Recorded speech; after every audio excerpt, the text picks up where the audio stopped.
The eviction notice arrived on a Tuesday morning, slipped under the door while Sarah Chen was already awake, staring at the ceiling and calculating impossible math. 3 months behind on rent. Utilities shut off twice in 6 weeks. Her daughter Emma's asthma medication cost more than groceries some weeks, and groceries were already a luxury she'd learned to negotiate with frightening precision. She picked up the notice with hands that no longer trembled at such things. Fear, she discovered, eventually exhausted itself into a dull, persistent ache that felt less like emotion and more like a permanent condition. 30 days. They had 30 days to find somewhere else to go, though somewhere else had become a concept as abstract as retirement or vacation. Sarah was 34 years old, though the mirror suggested something closer to 45. She'd been a registered nurse before the layoffs, before the hospital consolidated departments and eliminated positions with the kind of efficiency that destroyed lives while improving quarterly reports. Her ex-husband had disappeared 18 months ago, his child support payments evaporating along with him. The legal system moved slowly when pursuing men who didn't want to be found, and meanwhile, Emma needed to eat every single day with exhausting regularity.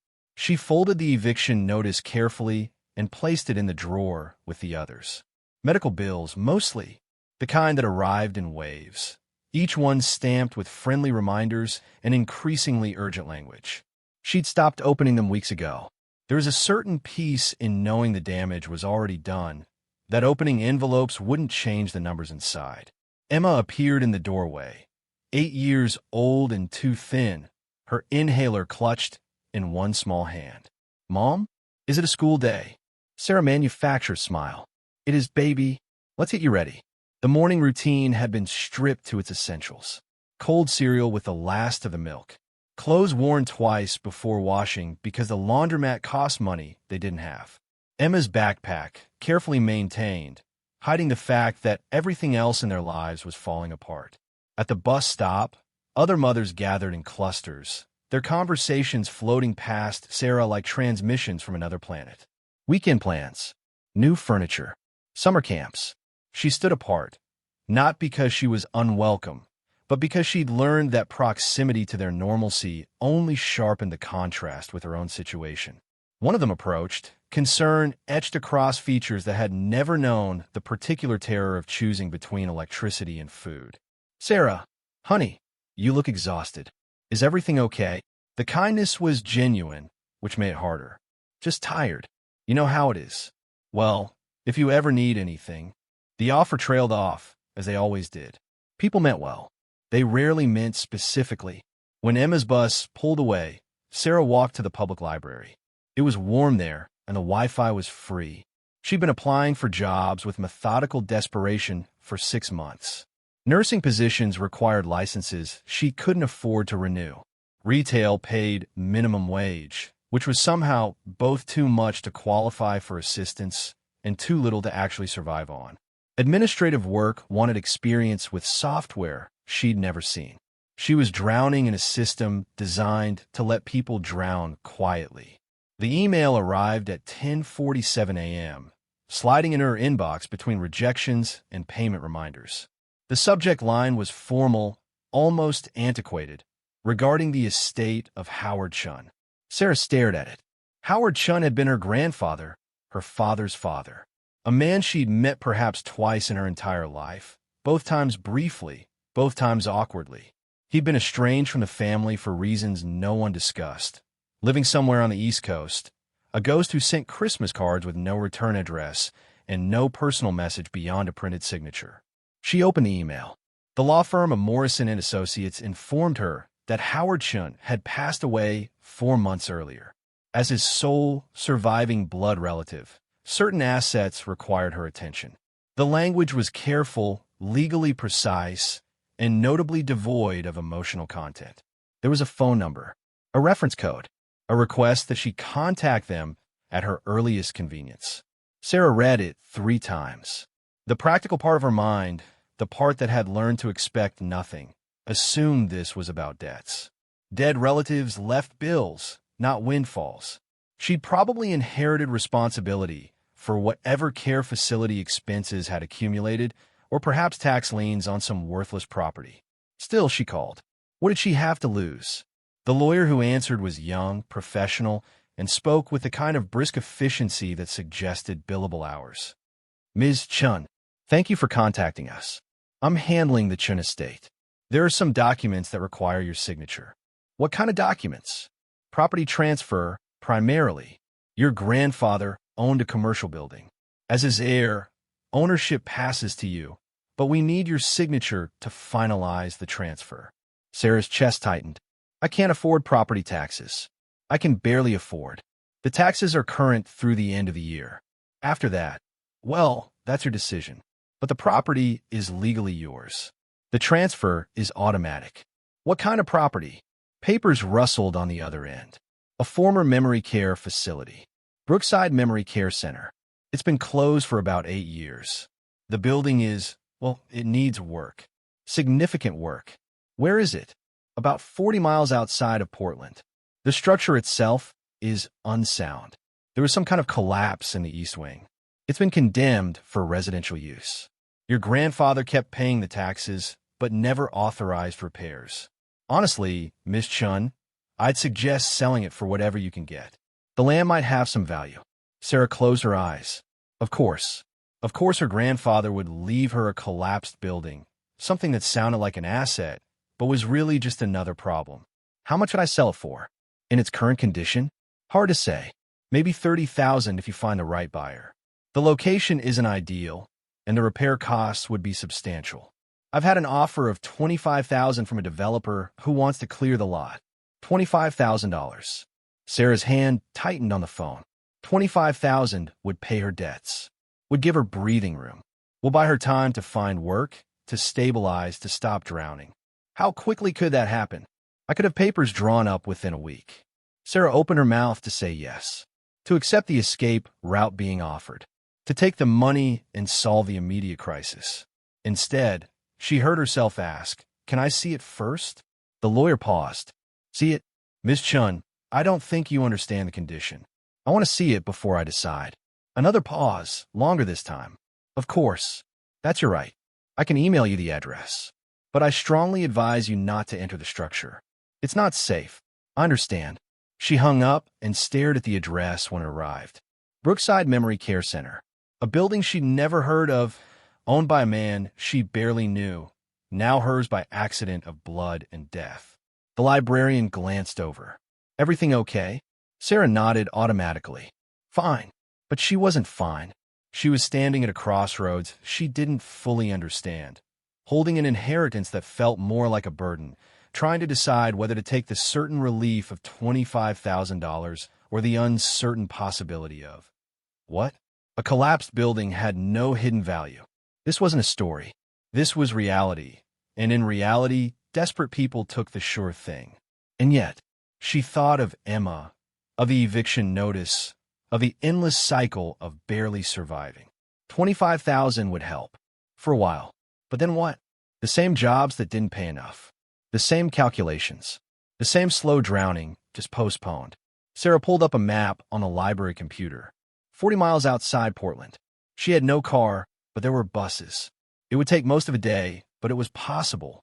Before she could reconsider, she was checking bus schedules, planning a route. She told herself she was being practical, that seeing the property would confirm it was worthless, making the decision to sell easier, that this was due diligence, nothing more. But underneath that reasonable narrative ran a thread of something else, something that felt uncomfortably like hope, which was the most dangerous emotion Sarah Chen had learned to suppress. The bus ride took 3 hours and 2 transfers. Emma was at school, safe until 3:30. Sarah had packed a peanut butter sandwich she didn't eat, her stomach too tight with an anxiety she couldn't name. The Portland suburbs gave way to smaller towns, then to rural stretches where buildings sat farther apart and the landscape opened into rolling hills. She watched it all through grimy bus windows, her reflection ghosting over passing fields. The final stop was in a town that barely qualified as such. A gas station, a diner, a handful of houses clustered around a single intersection. The bus driver, gave her directions with the kind of curiosity that suggested visitors were rare. She walked. The road curved away from the town, climbing gradually. On either side, property spread out, most of them showing their age. An abandoned barn, a house with boarded windows, land that had once served a purpose and been left behind. After 20 minutes, she found it. The sign was still there, weathered and tilted, letters faded but legible.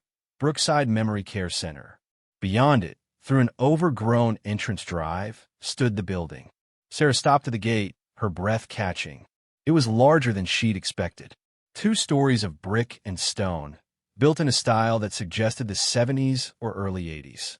The architecture was institutional but not cruel, designed with the kind of optimism that once believed better care for the elderly was both possible and profitable. That optimism had died here.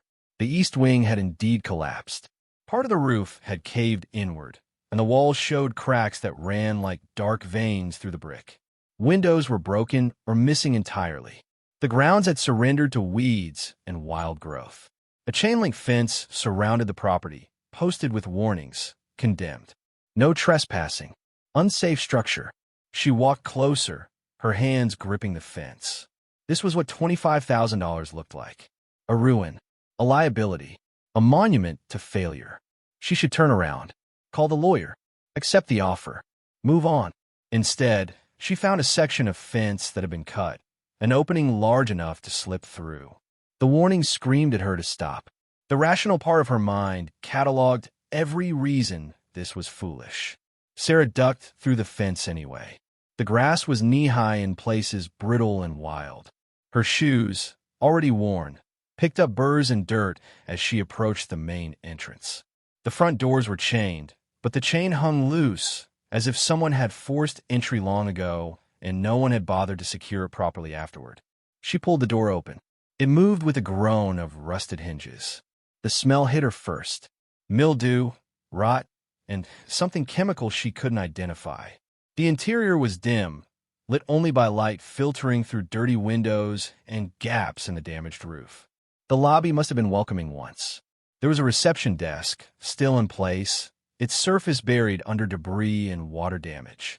Chairs lined the walls, their upholstery black with mold. Sarah moved carefully, testing each step. The floor creaked, but held. To her right, a hallway extended into darkness. To her left, another corridor, partially blocked by fallen ceiling tiles. Straight ahead, a common area opened up, its windows looking out over what had once been a garden. She walked through rooms that still held the echoes of the people who'd lived here. A recreational room with a television mounted to the wall, its screen shattered. A dining area with tables arranged in neat rows. Chairs pushed in as if waiting for residents who would never return. The kitchen beyond was stripped, its equipment removed, leaving only rust stains and disconnected pipes. Every room told the same story. This place had closed suddenly, without ceremony. Whatever had caused the collapse in the East Wing had been enough to condemn the entire structure, to force an immediate evacuation, to end whatever business model had sustained it. Sarah climbed the stairs to the second floor, her hand barely touching the railing, which shifted under the slightest pressure. Up here, the residential rooms began. Doors stood open, revealing small spaces that had once been home to people in the final chapters of their lives. Some rooms still contained furniture, a bed frame, a nightstand. In one room, photographs lay scattered on the floor, their images faded, faces looking up at her from another time. She picked one up. An elderly couple, smiling, standing in front of a Christmas tree. Someone's parents, someone's grandparents, left behind when the building emptied. The sadness was sudden and overwhelming. This place had been abandoned so completely that even memories were left to rot. Sarah set the photograph down carefully and continued exploring. The second floor was less damaged, though still unsafe. Walls showed cracks, and the floor sagged in places. She avoided the east wing entirely, where the collapse was visible even from inside, a gaping wound of broken timber and exposed sky. In what must have been an administrative wing, she found offices. Filing cabinets stood open, their contents either removed or destroyed by water. Desks held nothing but debris. A bulletin board still displayed a schedule from 8 years ago, its paper yellowed and curling. And in the corner office, larger than the others, she found something else. A safe, built into the wall, behind where a filing cabinet had stood. The cabinet was gone now, pulled away or fallen, and the safe was visible, its door closed, its combination dial staring at her like a single eye. Sarah knelt in front of it. The safe was old, industrial, the kind designed for serious security. She tried the handle on impulse. Locked, of course. She sat back on her heels, staring at it. Why would a memory care facility need a safe like this? Patient medications would have been kept in a pharmacy room, not an administrative office. Documents could have been stored in filing cabinets. This suggested something more valuable, more sensitive. Or it was empty, probably empty, cleaned out when the facility closed, left behind because the safe itself was too heavy to remove. Sarah stood and looked around the office again. The window offered a view of the overgrown grounds, the fence, the road beyond. From up here, the property seemed larger, more substantial. The damage was obvious, but so was the footprint. This had been a significant operation once, housing perhaps 40 or 50 residents, employing dozens of staff. And her grandfather had owned it, had kept it, had paid taxes on a condemned building for 8 years rather than sell it or tear it down. Why? The question lodged itself in her mind, uncomfortable and persistent. Men didn't waste money on worthless property unless there was a reason, unless they were protecting something. She descended the stairs carefully, her mind working through possibilities. By the time she reached the first floor, the light outside had shifted, afternoon settling into early evening. She needed to catch the bus back, needed to get home before Emma did. But as she walked back through the lobby, she paused at the reception desk, pulled open drawers that were swollen with moisture and age. Most were empty. One held pens that had long since dried out. Another contained paperwork so damaged it crumbled at her touch. In the bottom drawer, she found a binder. It was protected by a plastic sleeve that had kept most of the moisture out. She pulled it free and opened it. Inside were financial documents, old ones from when the facility was operational. Budgets, expense reports, income statements. Sarah's nursing background hadn't prepared her to read financial documents in detail, but she understood enough to see that Brookside Memory Care Center had been profitable. Very profitable. The numbers made her pause. Revenue in the millions annually. Expenses high, but controlled. A margin that suggested competent management and strong demand. So why had it closed? She flipped through more pages, looking for something that explained the end. And near the back of the binder, she found notes in handwriting she didn't recognize. Structural assessment required. East Wing foundations showing stress. Recommend immediate evaluation. The date was from 9 years ago. Further down, residents relocated pending repairs. Temporary closure. And finally, in a different hand, angrier, more forceful, facility deemed unsafe for occupancy. Permanent closure required. Financial loss total. Sarah closed the binder slowly. The story was becoming clearer. The building had developed structural problems. During assessment, something had failed, causing the collapse. Residents had been evacuated, the facility closed, and rather than repair it, the decision had been made to abandon it entirely. But why? A profitable business didn't just evaporate because of damage. Insurance should have covered repairs. Unless she thought of the safe upstairs, of her grandfather keeping the property for 8 years, of the way the lawyer had been so quick to suggest selling. Unless there was something about this place that made repairs impossible. Something that made walking away preferable to investigation. Sarah's phone buzzed. A reminder. Emma would be home in 30 minutes. She needed to leave, needed to catch the last bus back. But as she walked toward the exit, she found herself committing the building to memory. The layout, the damage, the safe in the upstairs office. Outside, the late afternoon sun slanted across the overgrown grounds. The building cast a long shadow, and Sarah stood at its edge, looking back at the structure that was now legally hers. $25,000. A sure thing. An end to immediate desperation. or a mystery that her grandfather had kept sealed for nearly a decade. She pulled out her phone and called the lawyer. "Ms. Chun, have you made a decision?" "Not yet. I need more time." "Of course. But I should mention, the developer's offer won't stay open indefinitely." "Understand. I'll call you back." She hung up before he could say more. The bus ride back was longer, the transfers more complicated in the fading light. Sarah made it home 15 minutes after Emma, finding her daughter sitting on the apartment steps, looking small and worried. "Mom, I'm sorry, baby. I got held up." They climbed the stairs to the apartment that would stop being theirs in 30 days. Emma chattered about school, about a spelling test she'd aced, about a boy who'd been mean at lunch. Sarah made dinner from the last of their food, nodding and responding, her mind elsewhere. That night, after Emma was asleep, Sarah sat at the small kitchen table with her laptop open. She searched for information about Brookside Memory Care Center. Found very little. A few old directory listings. A mention in a local news article about senior care options, dated over a decade ago. Nothing about the closure. Nothing about the collapse.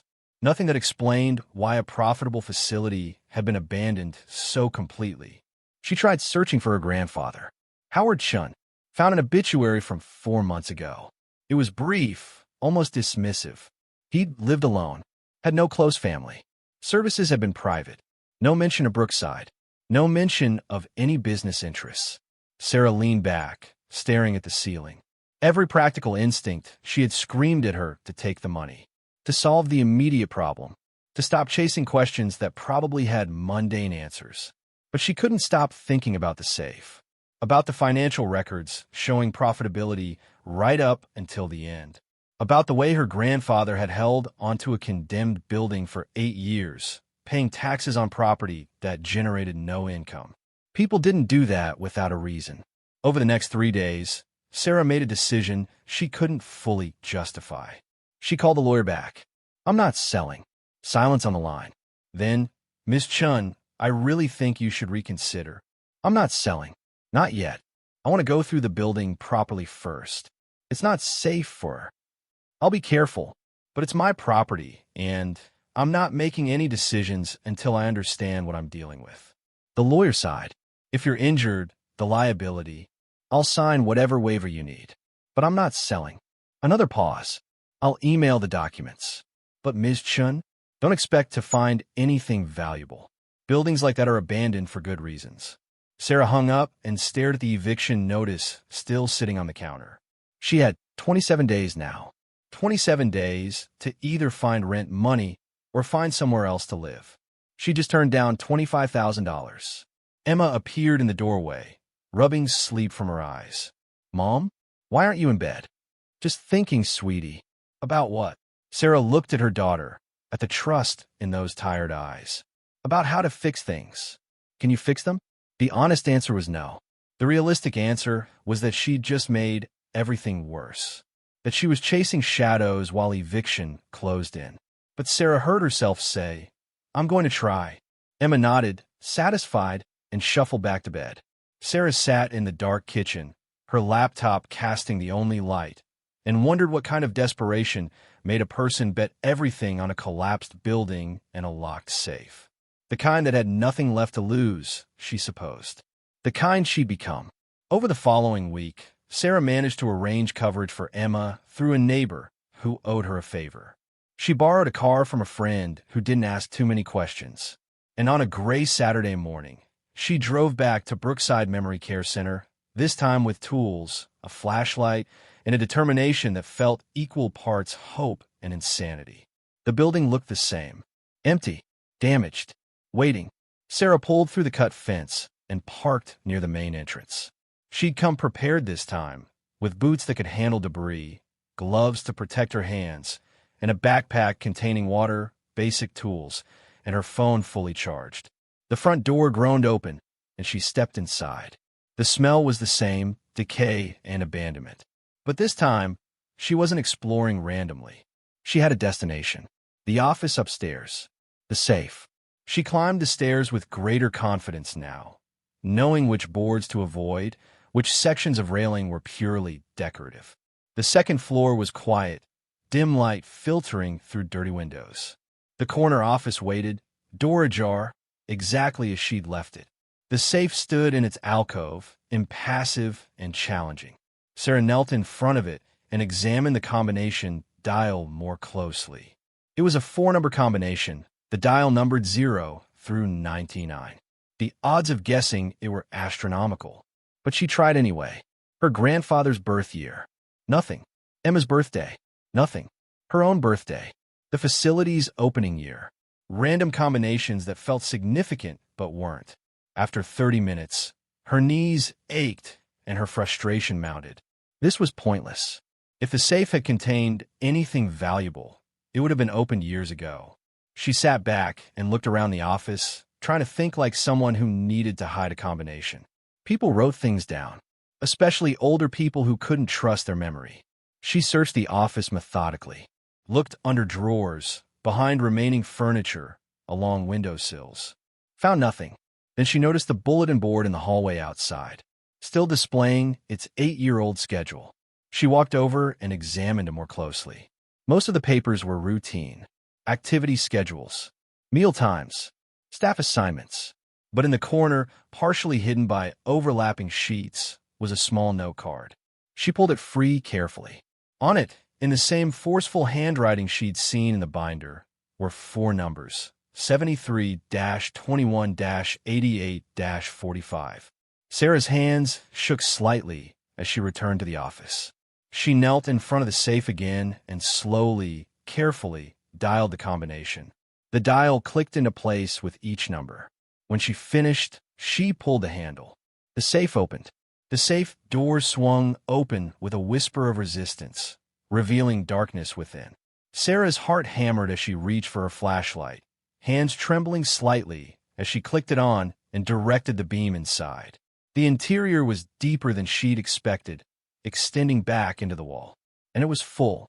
Stacks of documents filled most of the space, organized in labeled folders. But it wasn't the papers that made her breath catch. It was what lay on top of them. Velvet bags.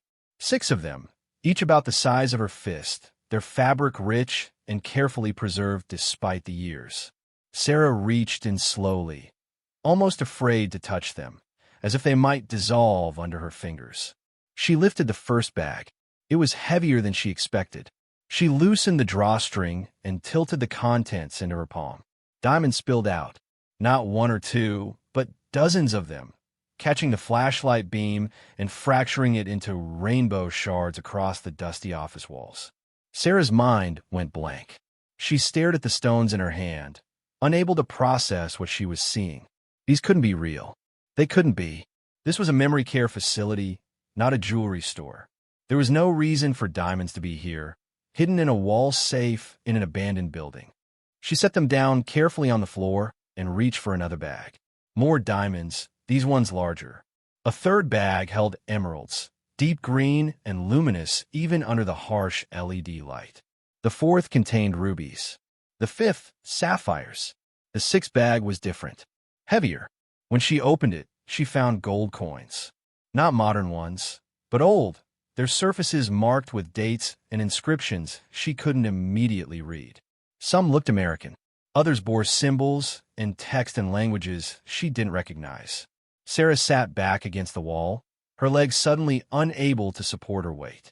She was shaking now, not from cold but from the shock of comprehension, trying to break through layers of disbelief. This wasn't possible. People didn't inherit fortunes from grandfathers they barely knew. Collapsed buildings didn't contain treasure. This was a mistake, or a dream, or some kind of elaborate setup for a cruelty she couldn't yet see. But the stones were solid in her hands. The gold was heavy and real. And the safe had been locked, untouched, waiting. She forced herself to breathe, to think, to approach this like a problem that could be solved rather than a fantasy that would evaporate. First, the documents. She set the velvet bags aside carefully and pulled out the folders. The labels were cryptic: Holdings A, Holdings B, transfer records, acquisition documentation. She opened the first folder. Inside were certificates, official-looking papers with seals and signatures. Stock certificates, she realized. Dozens of them. Companies she recognized and some she didn't. Tech firms. pharmaceuticals, real estate investment trusts. The dates ranged across decades, some recent, others yellowed with age. Sarah's nursing background hadn't included financial training, but she understood enough to recognize that these represented ownership. Shares, equity, things that translated into money. The next folder contained what looked like property deeds. Not for this building, but for others. Addresses in cities she'd never been to. Commercial properties. Residential buildings. A warehouse in Seattle. An apartment complex in San Diego. Each one documented with purchase records, tax payments current through various dates, and notes in that same forceful handwriting. She pulled out more folders, spreading them across the dusty floor. Bank statements showing accounts she'd never heard of, held in her grandfather's name, with balances that made her vision blur. Bonds, municipal, corporate government, some matured, others still active. And at the very back of the safe, a thick envelope marked simply instructions. Sarah opened it with fingers that had gone numb. Inside was a letter typed on official letterwork, dated 2 weeks before her grandfather's death. To my granddaughter, Sarah Chen, it began. Her eyes moved down the page, struggling to absorb the words. If you are reading this, you have found what I meant for you to find. I apologize for the manner of inheritance. By now you know that I was not part of your life, and for that I carry responsibility I cannot undo. Your father and I parted on terms that left no room for reconciliation, and I respected his wish for distance even after his death. But you are my blood, the only family remaining, and what I built should not die with me. The contents of this safe represent a lifetime of careful investment and accumulation. I was not a generous man, nor a particularly good one, but I was competent with money. The businesses I owned, the properties I acquired, the securities one purchased, all of this is now yours. The gemstones represent liquid assets, portable and valuable, acquired over many years through various means, all legal, all documented in the accompanying papers. I kept this wealth here, in this building, because it was the one place no one would think to look. Brookside was my first success, built from nothing, and it became my vault not despite its abandonment, but because of it. A condemned building attracts no attention. A locked safe in a condemned building is beneath notice. You will face questions when you claim this inheritance. You will face skepticism, investigation, perhaps even accusation. The documentation is thorough. The lawyers I have retained will guide you through the legal complexities. But understand this. Everything here is yours by right of blood and by my explicit intention. The choice of what to do with this wealth is yours alone. Spend it, invest it, give it away. I am beyond caring. What matters is that you have a choice, that you're not bound by the limitations that poverty imposes, the way I once was, the way your father was, the way you have been. The building itself is worthless. Sell it, demolish it, abandon it. But the contents of this safe will change your life if you allow them to. I died alone, as I deserved, having valued wealth over relationship. Learn from that mistake. Money is a tool, nothing more. Use it better than I did. Sarah read the letter 3 times. Each time, the words felt more real and more impossible simultaneously. She looked at the gemstones scattered around her, at the folders full of documents, at the evidence of a fortune she hadn't known existed, hidden in a place designed to be forgotten. Her grandfather had been rich, quietly, secretly rich, and he'd left it all to her. The practical questions came flooding in. How much was this worth? How did she claim it? Who needed to be notified? The letter mentioned lawyers. Where were they? She dug through more documents and found contact information. Morrison and Associates, the same firm that had contacted her about the property. But there was another name, another firm, Reichert and Coleman, Estate Management. A San Francisco address, a phone number with a note. Upon discovery, contact immediately. Sarah pulled out her phone. No signal. The building's location, combined with its construction, created a dead zone. She needed to go outside, needed to make calls, needed to start the process of verifying that this was real. But first, she needed to secure everything. She couldn't leave a fortune sitting open in an abandoned building. She carefully returned the velvet bags to the safe, organizing the documents back into some semblance of order. The letter she kept separate, folding it into her jacket pocket. Then she closed the safe door and spun the combination dial, locking it again. Her hand was still shaking as she stood.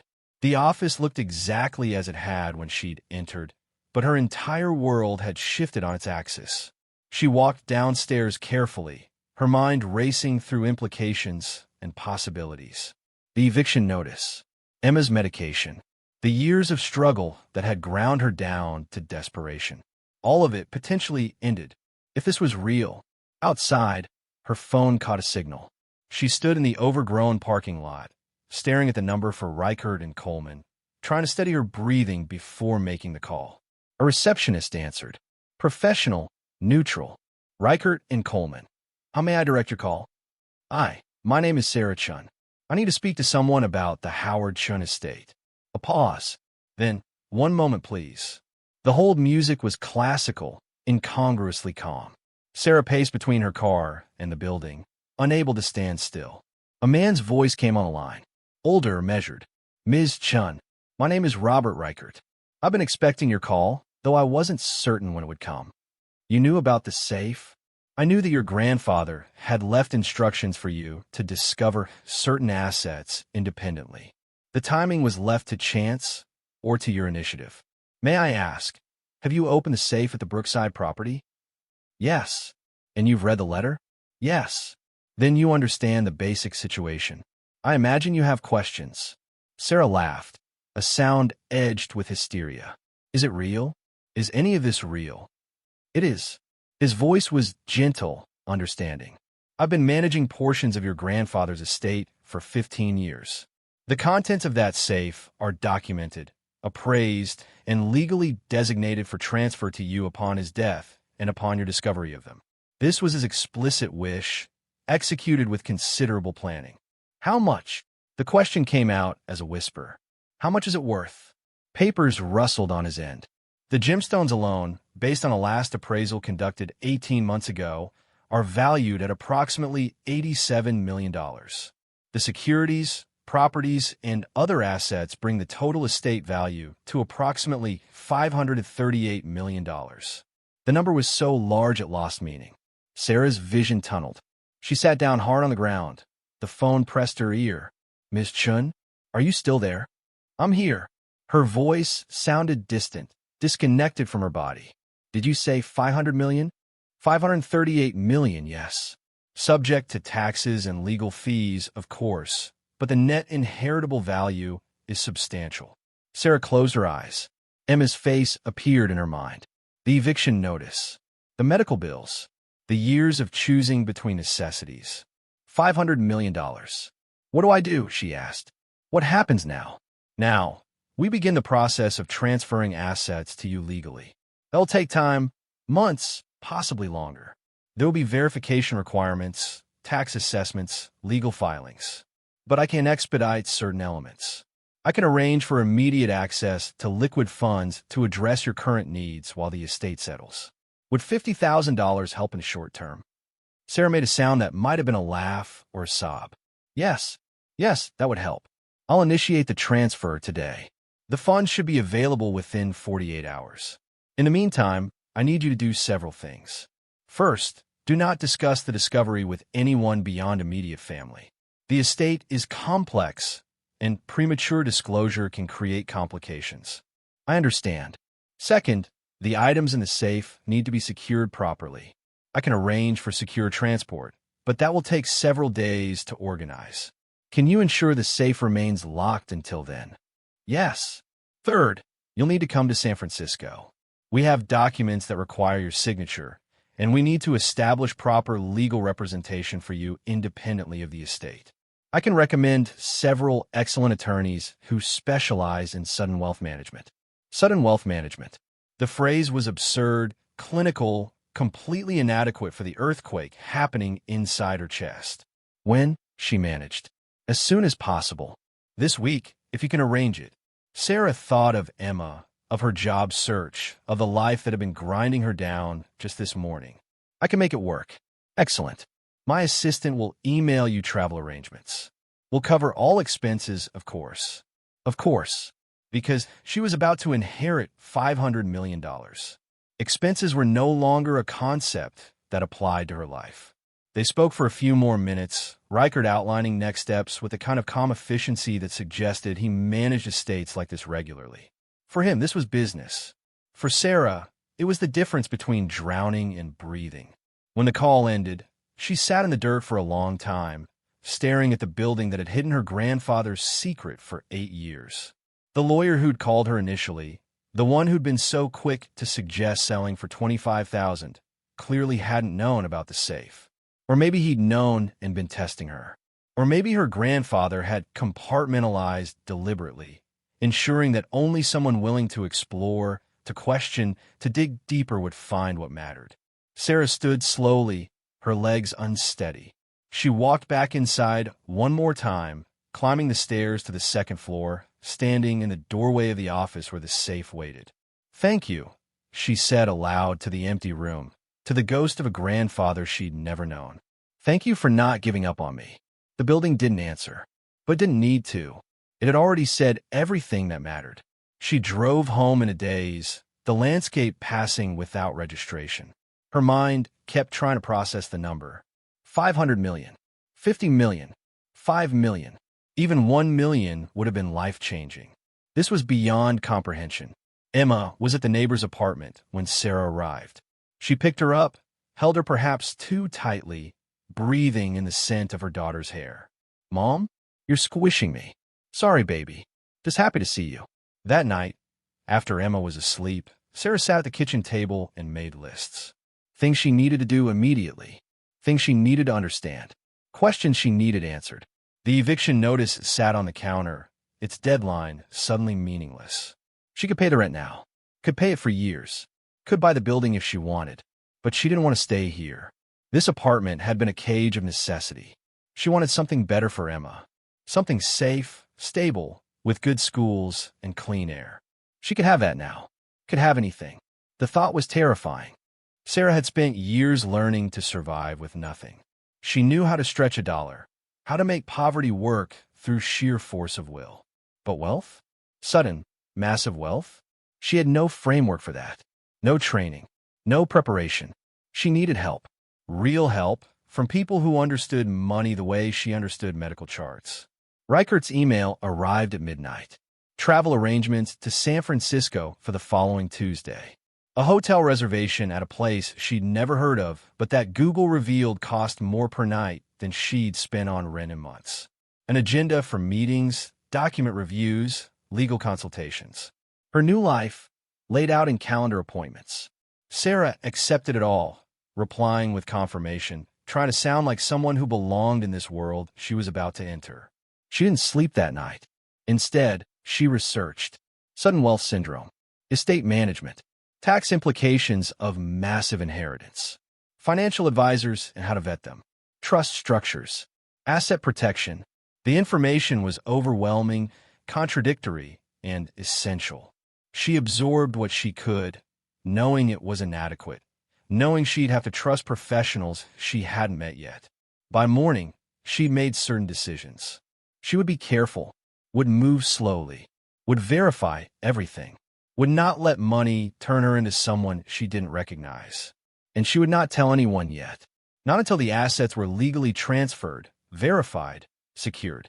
The thought of her ex-husband learning about this, of suddenly reappearing with demands and lawyers, made her stomach clench. This was hers and Emma's, and she would protect it the way she'd protected everything else that mattered. The weekend passed in strange suspension. Sarah went through normal motions, grocery shopping, laundry, helping Emma with homework, while her mind operated on a completely different plane. She kept touching her phone, pulling up Reichert's email, confirming that it was real, that she hadn't imagined it. On Monday, she told Emma they were going on a trip. Where? San Francisco. For a few days. Why? Grown-up stuff.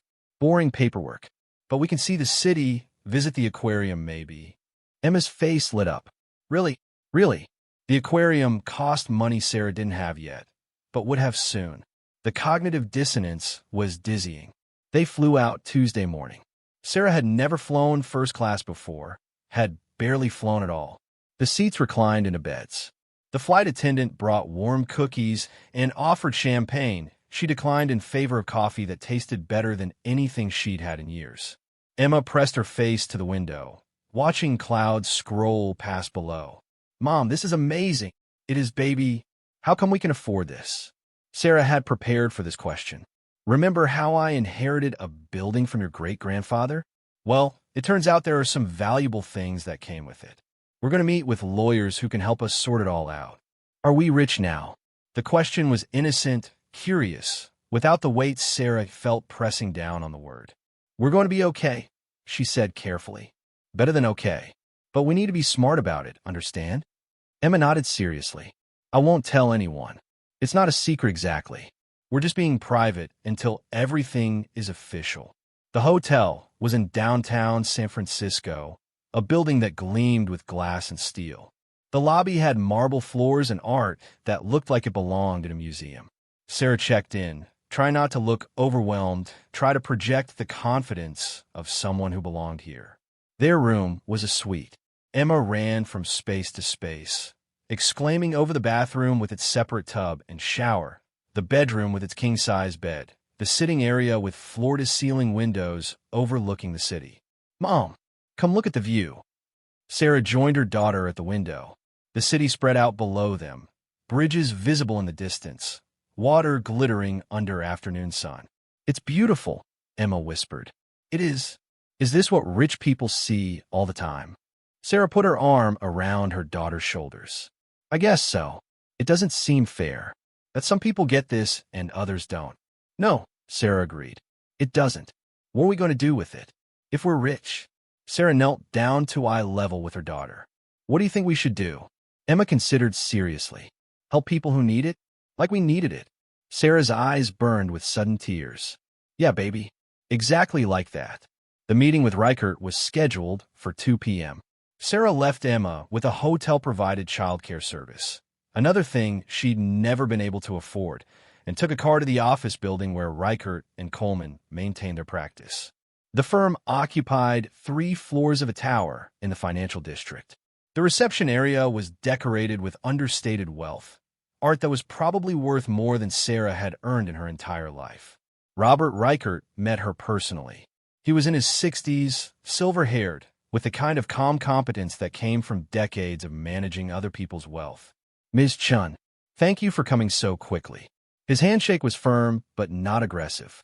He led her to a conference room where 2 other people waited, a woman introduced as Patricia Coleman, and a younger man named David, described as their estate specialist. "Before we begin," Reichert said, "I want to acknowledge that this is overwhelming. Everything about sudden inheritance of this magnitude is disorienting. We're here to help you navigate it, not to rush you or pressure you into decisions." "Understood," Sarah nodded, grateful for the acknowledgement. "Good. Let's start with verification." They spent the next hour reviewing documents. Reichert showed her the original estate plan her grandfather had filed, complete with her listed as sole beneficiary. Patricia walked her through the asset inventory, properties, securities, cash holdings, and the contents of the safe. David presented appraisal documents for the gemstones, each one certified by independent experts, complete with photographs and detailed descriptions. "The diamonds," he explained, "are particularly valuable. Your grandfather acquired them over several decades, often purchasing them directly from estate sales or private collections. They're all natural, all certified, and all appreciate considerably over time." Sarah looked at the photographs. The stones that had spilled into her hand in that dusty office, captured here in high-resolution detail, each one worth more than her apartment. "What would happen if I wanted to sell them?" "We have relationships with several auction houses and private buyers. Liquidation would be straightforward, though we'd recommend doing it gradually to avoid flooding the market and depressing prices." "And the properties?" Patricia pulled up a different folder. "Your grandfather owned 17 commercial and residential properties across 6 states. Some are actively managed and generating rental income. Others are held for appreciation. We can provide detailed reports on each one, but the combined value is approximately $93 million. The numbers kept getting larger, more abstract. Sarah focused on breathing steadily. They moved through the securities next. The stock certificates from the safe represented ownership in companies ranging from established tech giants to smaller firms her grandfather had identified early. Some had appreciated dramatically. Others had failed, but the successful bets far outweighed the losses. Your grandfather, Reichert said quietly, was an exceptional investor. Self-taught, methodical, and patient. He bought quality and held it. The results speak for themselves. Why did he live alone? Sarah asked suddenly. If he had all this, why was he isolated? Reichert and Patricia exchanged glances. That's not really our area, Patricia began. Please, Sarah interrupted. I need to understand who he was, not just what he owned.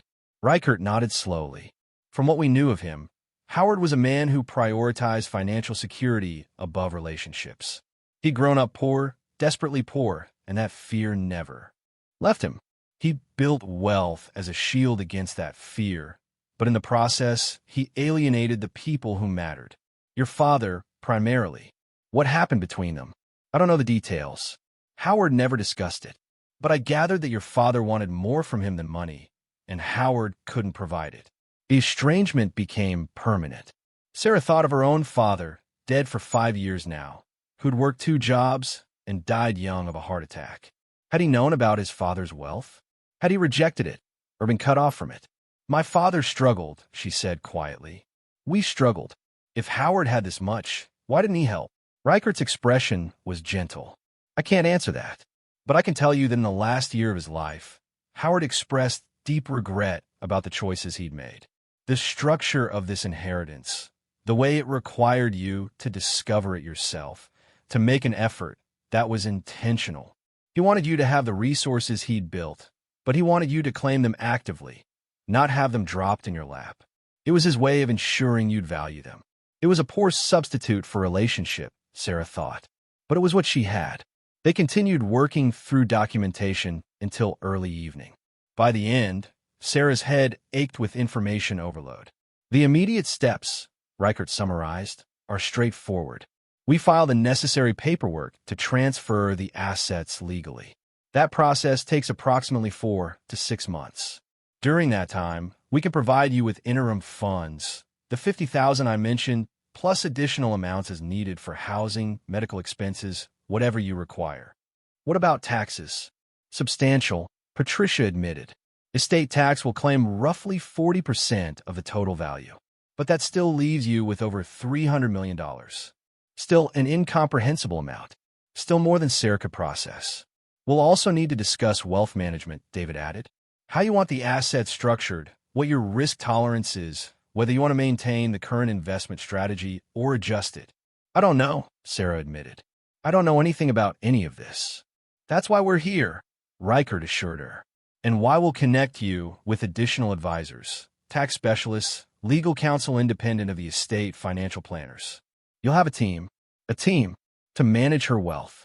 The phrase felt alien, borrowed from a life she'd only seen on television. They concluded the meeting with next steps outlined. Sarah signed initial documents, provided information for background checks and verification, and scheduled follow-up meetings.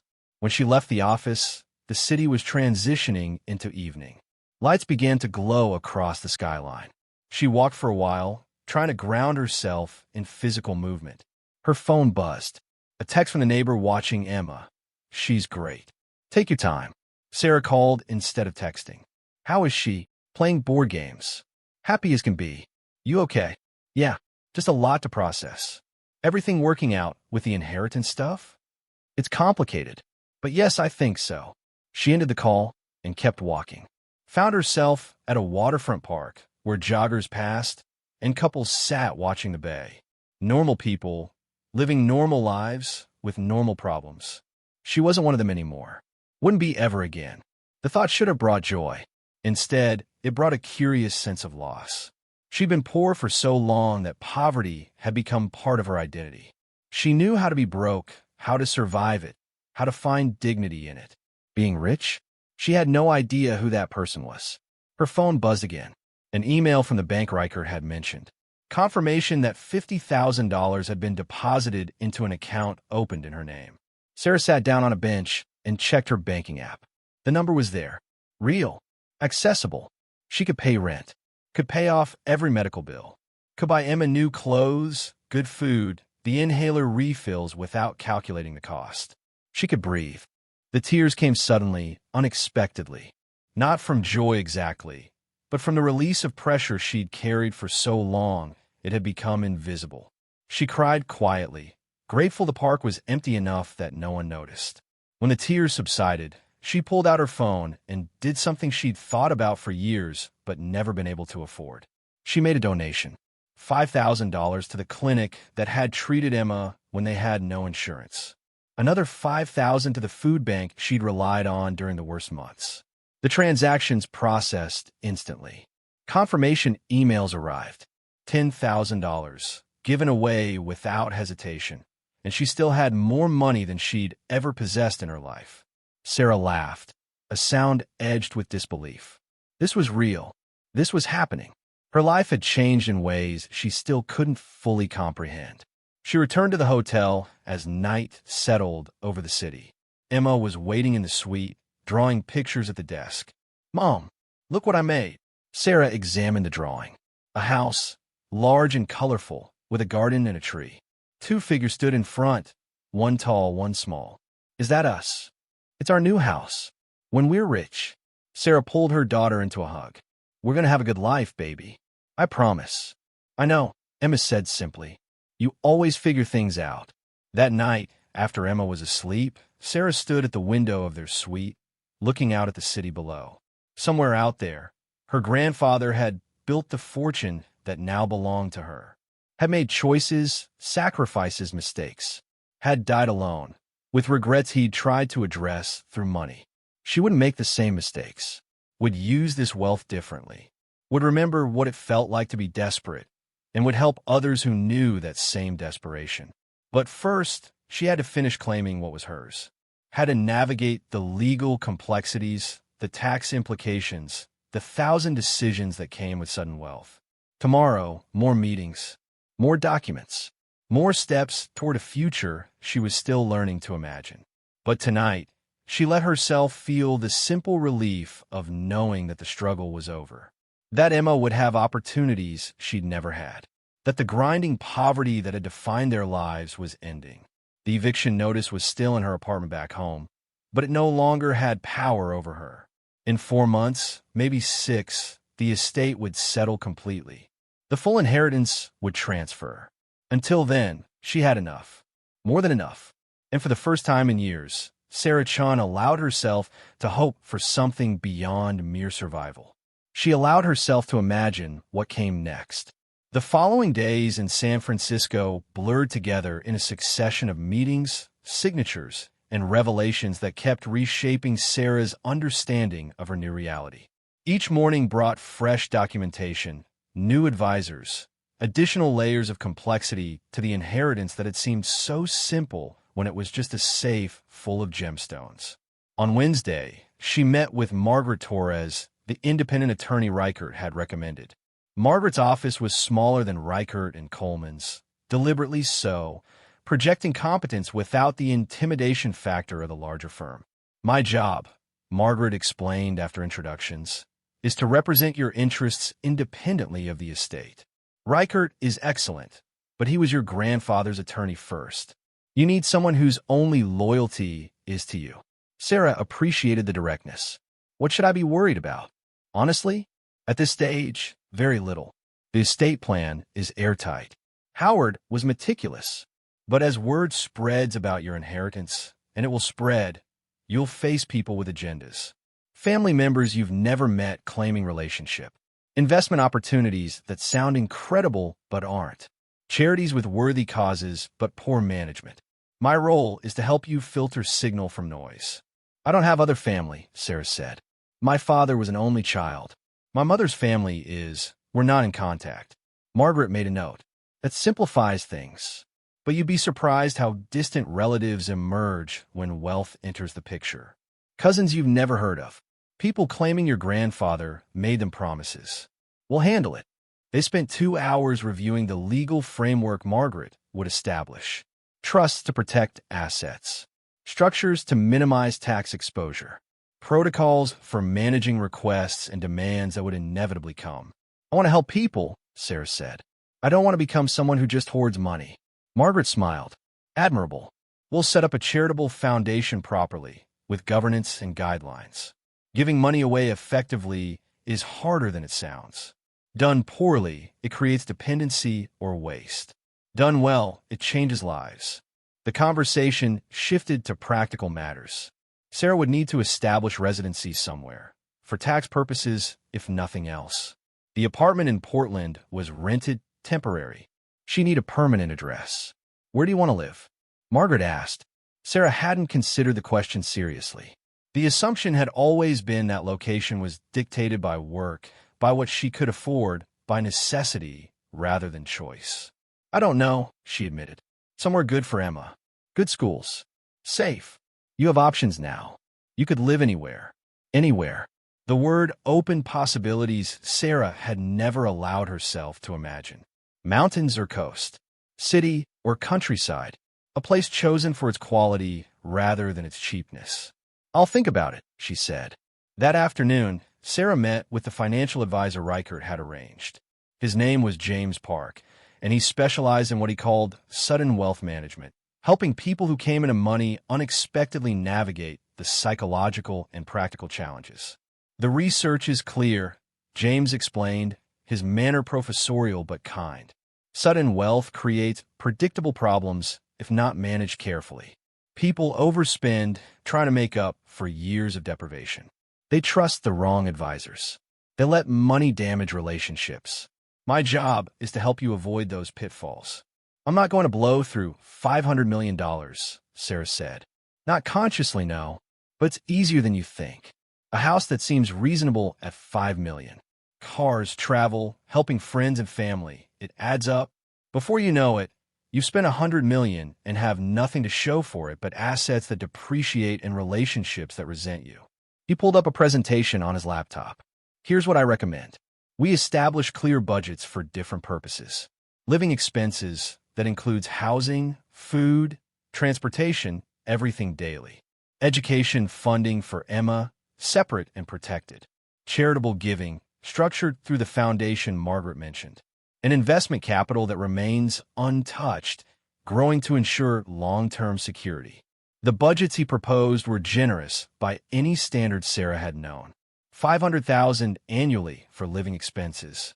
$2 million for Emma's education, held in trust. $10 million for the charitable foundation. The remainder invested conservatively, generating income that would compound over time. Even if you never work again, James said, even if you spend lavishly within these parameters, the principal will outlast you and leave a substantial inheritance for Emma. That's the goal, sustainability across generations. Sarah tried to absorb it. $500,000 for living expenses meant she could spend nearly $40,000 per month and stay within budget. The number was absurd compared to the $1,500 she'd been surviving on. What if I want to work? She asked. James looked surprised. You can, of course. But why would you? Because I'm a nurse. Because I like helping people. Because sitting around doing nothing sounds horrible. He smiled. Then work. But choose the work carefully. You don't need a paycheck anymore, which means you can afford to be selective. Work that fulfills you, in environments that respect you, with patients who need what you can offer. The idea settled into her with quiet rightness. She didn't have to stop being a nurse. She could be a better nurse, one not ground down by double shifts and inadequate resources. I want to think about that, she said. Take all the time you need. Nothing has to be decided immediately. On Thursday morning, Sarah received a call from Reichert. We need to discuss the gemstones. The secure transport is arranged for next Tuesday. A team will retrieve everything from the safe and transfer it to a vault in San Francisco. But before that happens, I want to make sure you've seen them properly appraised. I thought they already were. They were 18 months ago, but the market has shifted. I've arranged for a specialist to reevaluate them. She'll meet you at the property on Monday if you can be there. Sarah hesitated. Returning to Brookside meant returning to Portland, seeing the apartment she'd fled, confronting the life she was leaving behind. I'll be there, she said. She and Emma flew back Friday evening. The hotel in San Francisco gave way to the cramped apartment that now felt impossibly small. Emma noticed immediately. "Mom, this place is tiny." "It is, isn't it? We won't be here much longer." "Where will we go?" "I don't know yet, but somewhere better. I promise." Saturday was spent in strange domesticity. Sarah paid the overdue rent, 3 months at once, watching the landlord's expression shift from skepticism to confusion. She settled the utility bills, the medical bills, every outstanding debt she could identify. Each payment felt like shedding weight. By evening, she owed nothing to anyone. The neighbor who'd watched Emma stopped by with a casserole. "Heard you came into some money. Good for you." Sarah accepted the dish carefully. "Just some inheritance stuff? Nothing dramatic." "Well, you deserve it. You've worked harder than anyone I know." After she left, Emma asked, "Why didn't you tell her?" "Because it's private, and because people treat you differently when they know you have money. I want to figure out who I am now before dealing with that." Sunday, Sarah drove out to Brookside alone. Emma stayed with the neighbor, occupied with homework and television. The building looked unchanged. The same damage, the same overgrowth. But Sarah's perception had shifted. This wasn't a burden anymore. It was the place that had changed everything. She walked through it slowly, seeing it with new eyes. The lobby where she'd first felt hope. The stairs she'd climbed with trembling legs. The office where the safe had opened. Standing there now, she felt gratitude more than anything else. Her grandfather had been a flawed man, had made terrible choices about relationship and connection. But he'd given her this, had ensured she'd have options he never had, security he'd spent his life pursuing. She pulled out her phone and took photographs. Not of the damage, but of the building as a whole. Its bones were good, even now. With investment, it could be restored, could become something useful again. The thought surprised her. She didn't need the building, could sell it for next to nothing and never think about it again. But maybe that wasn't the right choice. Sarah walked outside and studied the grounds. The location was actually decent, tucked into hills with good access to the highway. The structure was large, well built beneath the damage. With proper investment, she filed the thought away for later consideration. Monday morning brought the gemstone appraiser. Dr. Rebecca Morse arrived in a nondescript van with 2 assistants and enough equipment to stock a laboratory. "Ms. Chen," she greeted Sarah with a firm handshake. "Thank you for allowing me access. I understand the collection is substantial." "I think so. I'm not really an expert." Rebecca smiled. "That's why I'm here." They climbed to the second floor together. Sarah opened the safe, revealing the velvet bags and documents inside. Rebecca's eyes widened slightly, a professional trying to maintain composure while clearly impressed. "May I?" she asked, reaching for the first bag. "Please." Rebecca emptied the diamonds onto a portable examination surface she'd set up. Her assistants positioned lights and magnification equipment. For the next hour, Sarah watched as each stone was examined, measured, photographed, and cataloged. Rebecca worked with focused intensity, occasionally making notes or murmuring observations to her assistants. When she finished with the diamonds, she moved to the emeralds, then the rubies, then the sapphires. The gold coins received separate attention, each one documented individually. Finally, she sat back and looked at Sarah with an expression of barely contained excitement. "Ms. Chun, I need to be frank with you. This collection is extraordinary. The quality is exceptional, the provenance appears solid, and the current market for these stones is extremely favorable." "What does that mean in numbers?" Rebecca consulted her notes. The previous appraisal valued the gemstones at $87 million. Based on current market conditions and my examination, I would revise that to $112 million, possibly higher at auction, depending on presentation and timing. $25 million more than expected. Sarah absorbed the number with the same numb disbelief that characterized all the financial revelations of the past week.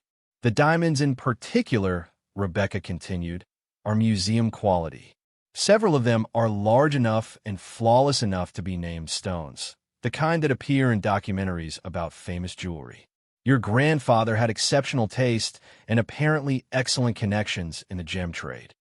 He never mentioned any of this to me," Sarah said quietly. I barely knew him. Rebecca's expression softened. Then I'm very glad he left them to someone who will appreciate their significance. These stones represent history, craft, geological miracles. They deserve to be valued beyond their monetary worth. After Rebecca and her team departed, Sarah sat alone in the office where she'd first opened the safe. The bags were back inside, locked away, waiting for the secure transport on Tuesday. $112 million in gemstones alone. Combined with everything else, the estate was worth more than Reichert's initial assessment. Closer to $600 million than $500. The number had lost all meaning. It was just abstract value, impossible to conceptualize. What mattered more was what she could do with it. The lives she could change. The security she could provide Emma. The freedom to choose purpose over necessity. She pulled out her phone and called Margaret. I want to move forward with the foundation, Sarah said when the attorney answered. And I want to focus it on single parents.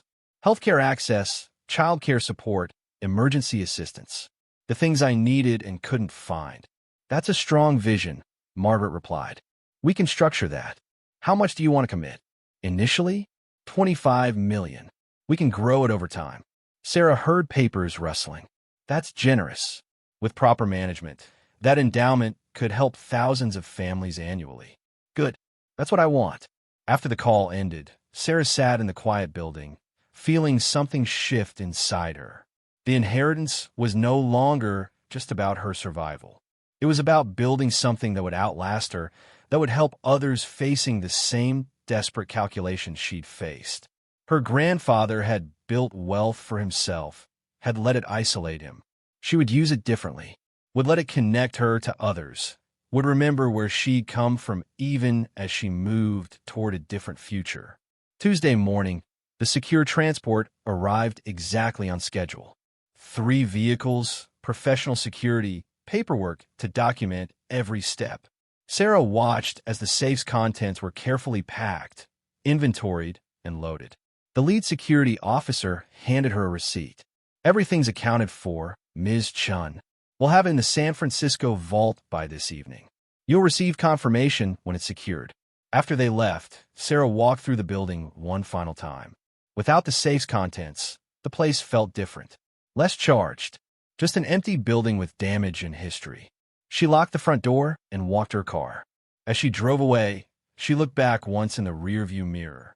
Brookside Memory Care Center sat quiet in the afternoon light. The building that had hidden a fortune, that had preserved a grandfather's apology across years, that had given Sarah a choice when she'd thought she had none. She would return eventually, would decide what to do with the property. But that decision could wait. Back in Portland, Sarah spent the evening with Emma, ordering pizza from a place they'd never been able to afford before and watching movies until bedtime. Mom, Emma asked as Sarah tucked her in, are things going to be really different now? Sarah smoothed her daughter's hair. Some things, yes. We'll move to a nicer place. You'll go to a better school. We won't have to worry about money anymore. But we'll still be us. Always, baby. Always. After Emma slept, Sarah made a list. Things to do in the coming weeks. Find a new place to live, somewhere with good schools and clean air, like she'd told the appraiser. Register Emma in a new school system. Hire movers. Close out the old apartment. Begin the process of building their new life. And underneath those practical items, larger questions. What kind of person did she want to be with this wealth? How could she stay grounded, stay connected to the values that had sustained her through poverty? The questions didn't have easy answers. But Sarah was beginning to understand that wealth itself wasn't the destination. It was a tool, powerful and neutral, waiting to be used well or poorly. Her grandfather had used it to build walls.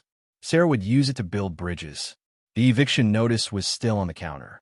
Sarah picked it up and read it one final time, remembering the fear it had sparked, the calculations it had forced.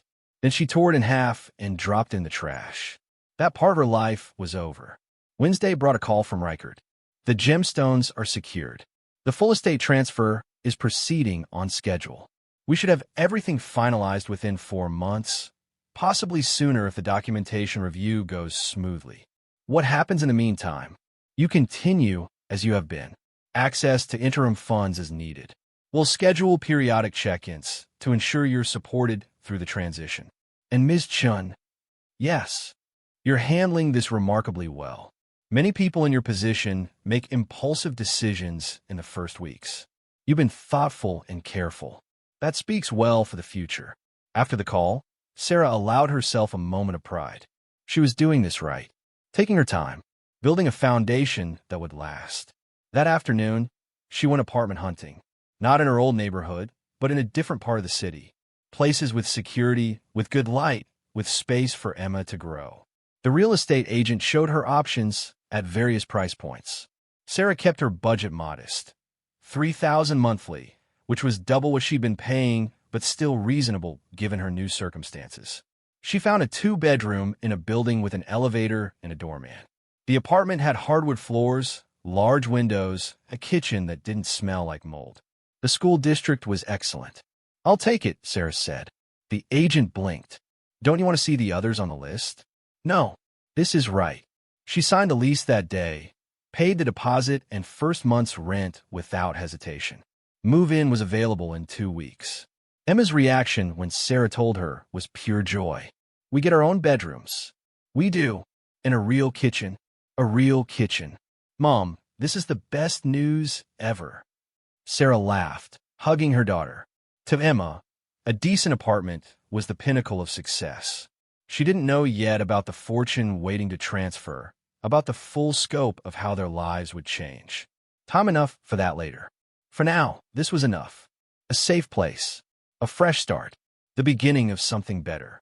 Over the following days, Sarah began the process of disengaging from the old apartment. She gave notice to the landlord, who seemed relieved to have the unit back. She sorted through belongings, discarding things worn beyond use, packing the rest. The neighbor who'd watched Emma came by to help. Moving to the north side? That's a nice area. We got lucky, Sarah said, which was technically true if massively understated. You deserve it. How's the job search going? Sarah paused, considering her answer. I'm taking some time to figure out what I want to do next. Good for you. Don't rush into something just because you need a paycheck. The irony was almost painful. Sarah didn't need a paycheck at all anymore. But the neighbor didn't know that, and Sarah wasn't ready to explain.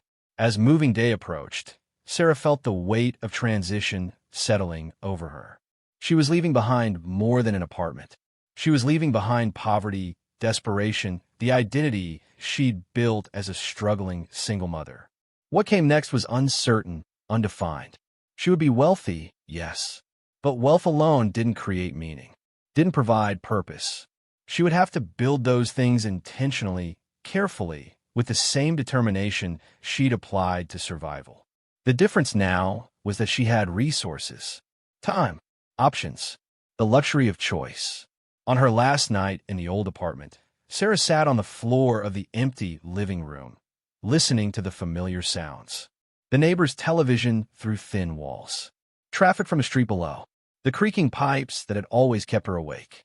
She thought of all the nights she'd spent here, calculating impossible math, trying to make poverty work through sheer force of will. The fear, the exhaustion, the grinding daily battle. It was over now. Really, truly over. Sarah stood, brushed off her pants, and walked out without looking back. The new apartment welcomed them with light and space. Emma claimed her bedroom immediately, planning where furniture would go, which wall would be perfect for posters. Sarah stood in the kitchen, running her hand along clean countertops, marveling at the stove that worked on all burners, the refrigerator that didn't hum and leak. This was just the beginning. In a few months, when the estate fully transferred, she could buy a house if she wanted, could provide Emma with a yard, a swing set, all the things childhood should include. But for now, this was perfect. This was enough. That evening, as they ate dinner at the small table Sarah had brought from the old apartment, Emma asked, "Mom, are you happy?" Sarah looked at her daughter, at the hope and trust in those young eyes. "Yeah, baby, I really am." "Me too." They finished eating in comfortable silence. Outside, the city moved through its evening rhythms. Somewhere, the estate lawyers were processing paperwork, managing the complex transfer of wealth. Somewhere, the gemstones sat in a secure vault, waiting. But here, in this modest apartment with her daughter safe and fed, Sarah Chen felt something she'd almost forgotten was possible. Peace. The word began to spread in the way secrets always do, slowly at first, then gathering momentum like a stone rolling downhill. Sarah had been careful, had told almost no one, but wealth of that magnitude couldn't remain invisible indefinitely. The first crack in her privacy came 3 weeks after she'd moved into the new apartment. She was at the grocery store, the same chain she'd always shopped at, though now in a different neighborhood. She was examining produce, actually selecting based on quality rather than price for the first time in years, when she heard her name. Sarah? Sarah Chen. She turned to find Diane Morrison, a nurse she'd worked with at the hospital before the layoffs. Diane's expression was curious, friendly, with an edge of something else Sarah couldn't quite identify. Diane. Hi. How are you? I'm good. Still at Providence. Somehow survived the cuts. Diane's eyes traveled over Sarah's cart, which held organic vegetables, good cuts of meat, fresh fruit. You're looking well. I heard you came into some money. There it was.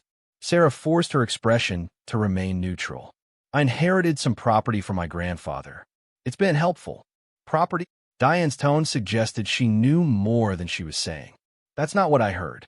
I heard you inherited millions. Is that true? Sarah's pulse quickened. How had Diane heard? Who was talking? It's complicated. I'm still working through the legal details. But it's true. Diane pressed. You're actually rich now? The question hung between them, loaded with judgment and curiosity and something that might have been envy. Sarah thought about lying, deflecting, but what was the point? In 4 months, when the estate fully transferred, it would become public record anyway. Yes, she said quietly. It's substantial. Diane's expression shifted through several emotions. Surprise, disbelief, something darker. Wow. I mean, good for you. That's wow. Must be nice to not have to worry about working anymore. The comment stung more than it should have. Sarah had worked herself to exhaustion for years, had juggled impossible schedules while caring for Emma alone. The implication that she didn't deserve relief felt profoundly unfair. It's been an adjustment, Sarah said carefully.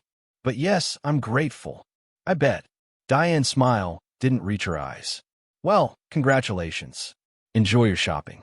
She walked away before Sarah could respond, leaving her standing in the produce section with a cart full of food she could suddenly afford and a knot of anxiety in her stomach.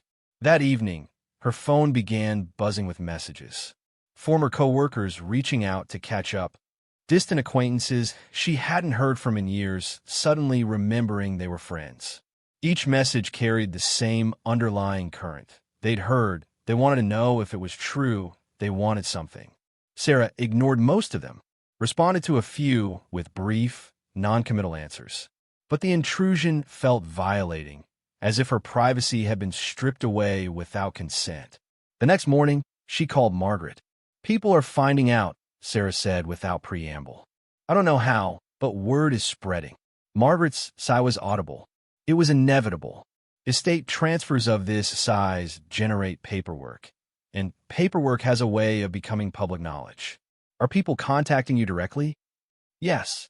Old co-workers, mostly. Fishing for confirmation. Don't confirm anything specific. The estate hasn't transferred yet, so technically you don't control those assets. If anyone asks directly, refer them to me. I'll handle it. What if they get aggressive? Then we'll address it legally. But Sarah, you need to prepare yourself. This is just the beginning. Once the transfer is final and recorded, you'll face a whole new level of attention.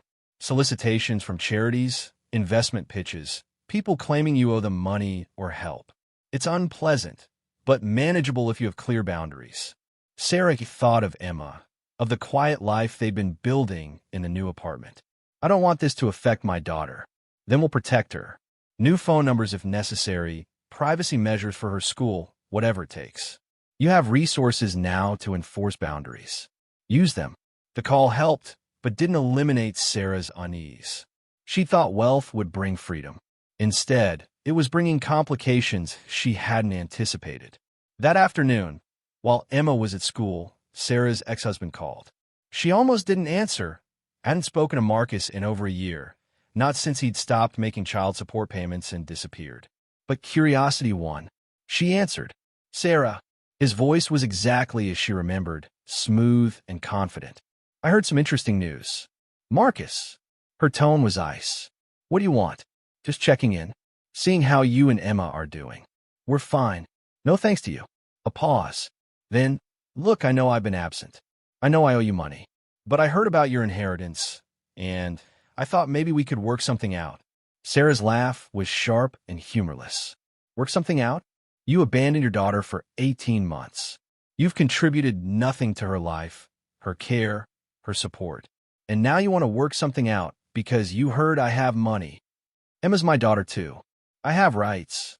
You have obligations you've ignored. And if you think you're getting a penny of this inheritance, you're delusional. Sarah's hand tightened on the phone. Actually, Marcus, let's talk about what you owe. 18 months of child support at $700 per month. That's $12,600. Plus interest. I'll have my lawyer contact you about repayment. You can't be serious. You're going to be a millionaire, and you're coming after me for 12 grand. I'm going to be much more than a millionaire. And yes, I'm coming after every penny you owe. Not because I need it, but because you need to learn that actions have consequences. She hung up before he could respond, her hands shaking with anger and satisfaction. Within an hour, Margaret called back. I just got a very interesting call from a Marcus Chen claiming he's Emma's father and demanding information about the estate. He called me first. Try to reconnect now that there's money involved. Charming. What do you want me to do? File for back child support. Every payment he's missed with interest and penalties. I don't care if I never see a dime. I want him to understand he can't just show up when it's convenient. Consider it done. And Sarah? This is exactly the kind of thing I warned you about. People will emerge from your past expecting access to your wealth. Your response was perfect, clear boundaries, legal consequences. Keep that energy. After the call, Sarah sat in the quiet apartment, processing her anger. Marcus had been her mistake, a relationship built on attraction rather than character. He disappeared the moment fatherhood became difficult, leaving her to struggle alone. Now he wanted back in, wanted to pretend he'd been there all along. Not a chance. That evening, Emma came home from school with unusual quietness. Sarah noticed immediately. What's wrong, baby? Emma set down her backpack carefully. Some kids at school were talking about us. They said we're rich now, that you inherited millions of dollars. Sarah's chest tightened. What did you say? I said it was private, that it was none of their business. But they kept asking questions. And one girl, Madison, she got mean. Said I thought I was better than everyone now. Sarah knelt down to Emma's level. You don't think that, do you? No, but she was really mean, Mom. And her friends joined in. They wouldn't sit with me at lunch. The protective fury that rose in Sarah was primal and fierce. Her daughter was being punished for something she hadn't chosen, hadn't asked for, couldn't control. I'm sorry, sweetheart. People sometimes act badly when they're confused or jealous. But that's their problem, not yours. I know, but it still hurt. Sarah pulled Emma into a hug. I know it did. And if it continues, we'll talk to your teacher. But Emma, listen to me. Having money doesn't make you better than anyone. It doesn't change who you are inside. You're still the same kind, smart, wonderful girl you've always been. Money is it's just a tool. It doesn't define your worth. Emma nodded against her shoulder.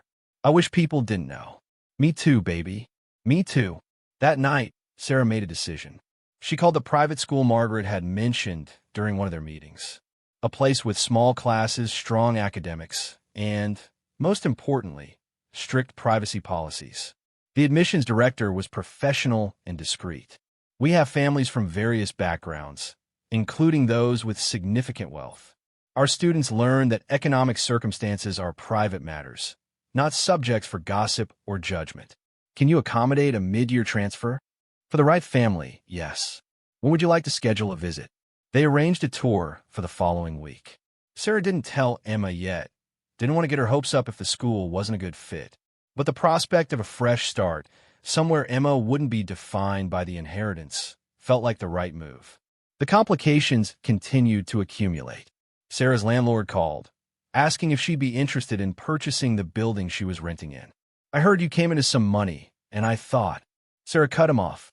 I'm not interested in buying this building. Thank you for the offer. You sure? I could give you a good price. I'm sure.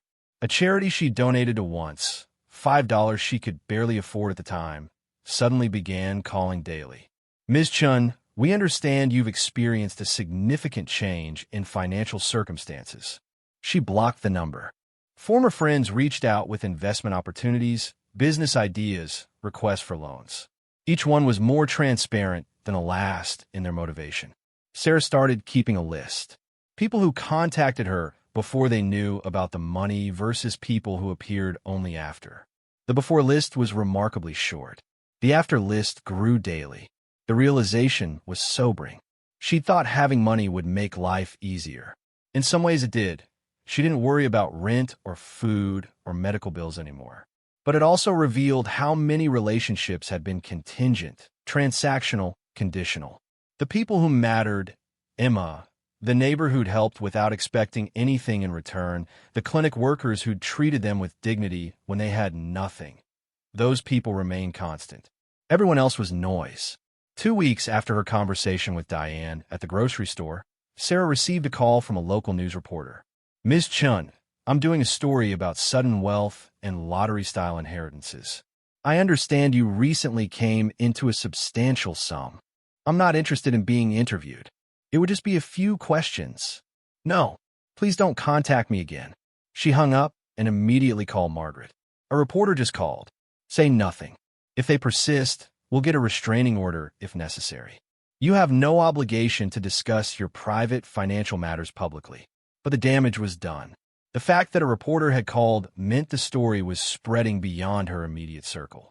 Sarah braced for what would come next. The private school tour happened on a gray Thursday morning. The campus was beautiful. Old brick buildings, mature trees, playing fields that stretched toward distant hills. Inside, the classrooms were small, well-equipped, designed for individual attention rather than mass processing. The director, Dr. Patricia Nguyen, walked them through personally. She was in her 50s, composed, with the kind of calm authority that suggested she'd seen everything and remained unruffled. We have students from various backgrounds, she explained as they walked. Diplomats' children, tech executives' kids, old money families, and students on full scholarship. What unites them is a commitment to learning and a culture of respect. We don't tolerate bullying or exclusion based on economic status or anything else. Emma was quiet during the tour, but Sarah saw her daughter's eyes light up at the art studio, the science lab with equipment that looked like it belonged in a university, the library that actually had books instead of just computers. What do you think? Sarah asked when Dr. Nguyen stepped away to take a call. It's really nice, Emma said softly. But Mom, can we afford it? The question broke Sarah's heart a little. Emma was still thinking in terms of their old life, where every expense required calculation and sacrifice. Yes, baby, we can afford it. Are you sure? The other school is free. I'm sure. And Emma, you don't have to worry about money anymore.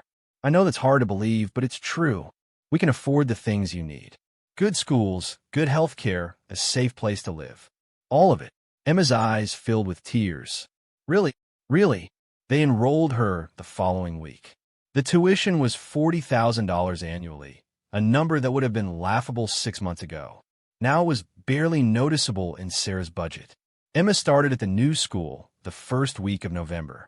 The change was immediate and remarkable.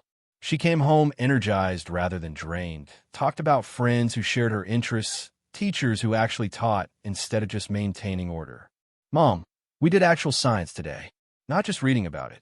We actually did experiments. Sarah smiled, watching her daughter rediscover the joy of learning. This, she thought, was what money was supposed to do. Remove barriers. Create opportunities. Let potential flourish. Meanwhile, the legal machinery of the estate transfer ground forward. Reichert sent monthly updates, documents filed, tax assessments completed, asset evaluations finalized. Everything was proceeding on schedule.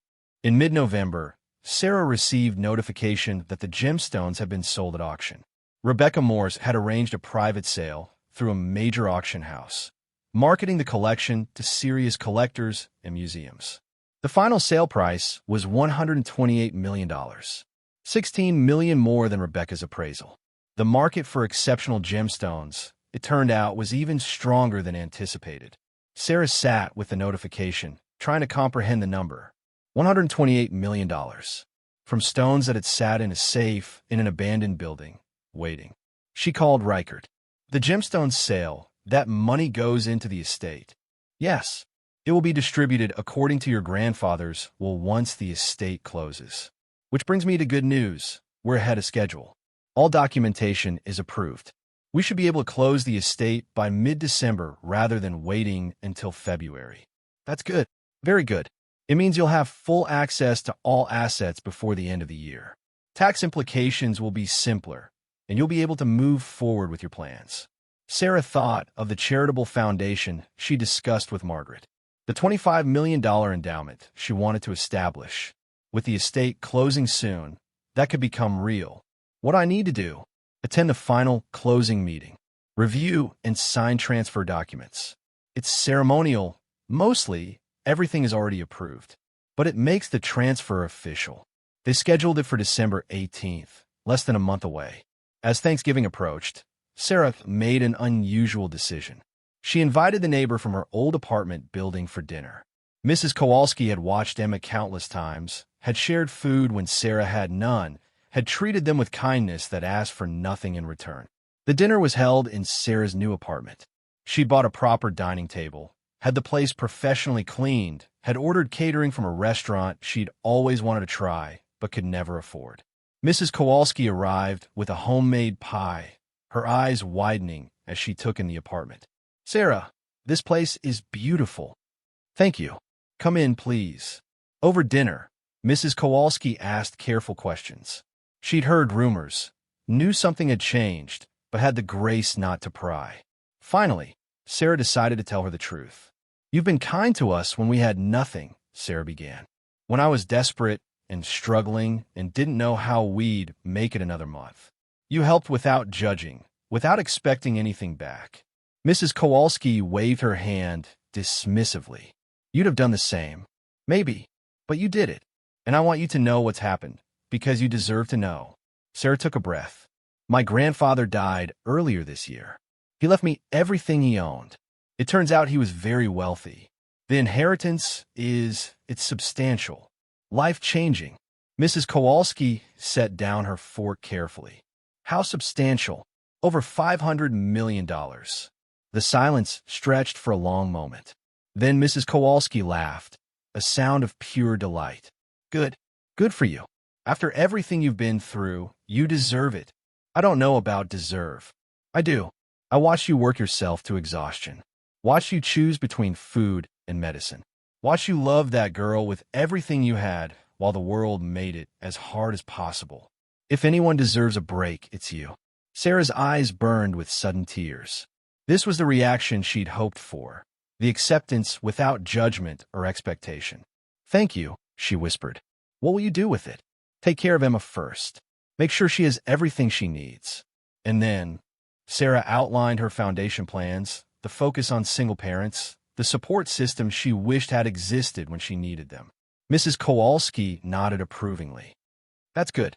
That's using money the right way. Before she left, Sarah handed her an envelope. This is for you, for all the times you helped us. Mrs. Kowalski opened it and gasped.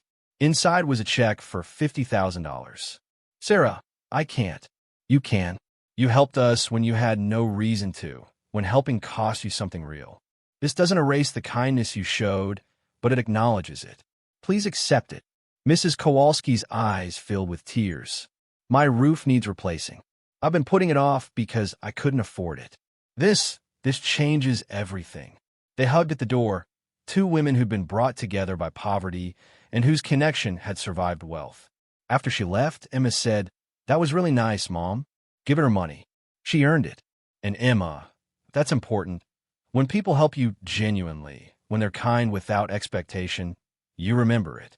You honor it. Money is just a tool for doing that. December arrived with cold rain and growing anticipation. The estate closing was scheduled for the 18th. Sarah made plans to fly to San Francisco, this time alone. Emma would stay with Mrs. Kowalski, who'd become a regular presence in their lives. But before the closing, Sarah had one more thing to handle. She drove out to Brookside Memory Care Center on a gray Saturday morning. The building stood unchanged, still damaged, still abandoned. But Sarah looked at it with different eyes now. She'd had architects evaluate it over the past month. The structure was sound beneath the damage. With investment, significant investment, it could be restored, could become something useful again. Sarah had decided what that something would be. She stood in the parking lot and made a call. The architect answered immediately. "Mr. Patterson, it's Sarah Chen. I've made my decision about the Brookside property, and I want to restore it, convert it into a community center focused on supporting single-parent families. Childcare, job training, medical clinics, counseling services. Everything in one place." She heard him flipping through notes. "That's ambitious. The restoration alone will cost $8 to $10 million. Equipment, staffing, ongoing operations. You're looking at substantial investment. I can afford it. Then let's make it happen. I'll draw up detailed plans. This could be something really special." After the call, Sarah walked through the building one last time in its current state. The lobby where she'd first dared to hope. The stairs she'd climbed toward discovery. The office where everything changed. This place had saved her. Now she would transform it into a place that could save others. The estate closing took place in a conference room high above San Francisco, with views of the bay stretching to the horizon. Reichert, Margaret, James Park, and several other attorneys were present. Sarah sat at the head of the table, Emma's photograph in her wallet as a reminder of what mattered. The documents were thick, dense with legal language. Reichert walked her through each one, explaining what she was signing, what it meant. Transfer of securities, transfer of properties, transfer of bank accounts. Each signature moved wealth from her grandfather's name to hers. The final document was the estate settlement itself. Sarah read the summary.